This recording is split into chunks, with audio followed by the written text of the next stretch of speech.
Welcome back to Breslov campus. A bit in having a proper attitude, not to be over stringent, not to take upon oneself what's called stringencies.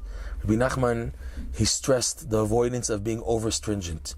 Now, don't forget, there's a difference of what's following the letter of the law, following the code of Jewish law, and being stringent. Some people consider following the code of Jewish law as being stringent, and that's not the case. We're talking about in following Torah law, a person can take upon certain devotions which are over what is required of him.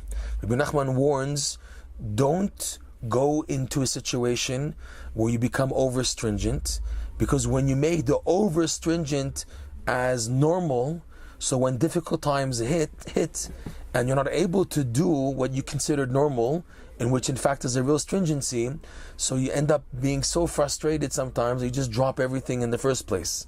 So because of Rebbe Nachman, he suggested take one item that in that item you are careful to do it properly with all the stringencies. One item, that's it.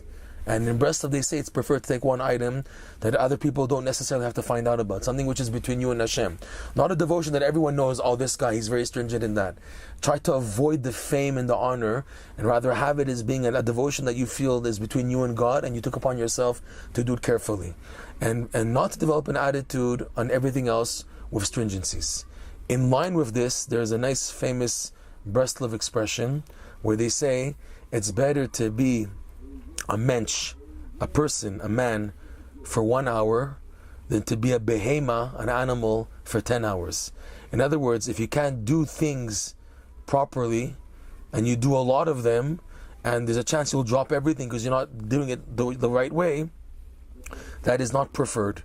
Rather, what's preferred, even if you do a little, but you're doing it right, then, B'ezrat Hashem, you're on the right track. To do what you're doing, but do it properly.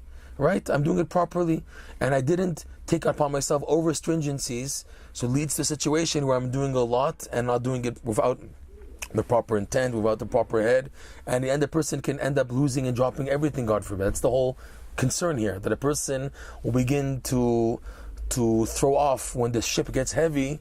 The first things he'll throw off are the things that he took upon himself as stringencies, and that's connected to all the devotion, so he ends up losing everything. So because of that, person has to weigh very, very careful whenever they start a devotion. This is especially true of Baal Tshuvas and converts, that at the beginning of their journey there's a lot of light, a lot of energy and yearning and aspirations to reach high levels, and many take upon themselves devotions which are way above their levels, and when they reach a difficult situation in a crash, so they end up throwing off these items because they're too overburdensome, and because of the feeling of failure generated, they tend to drop everything, God forbid. If I lost this and this and this and that, and my whole life was connected to these items and I can't do them, so there's nothing left for me.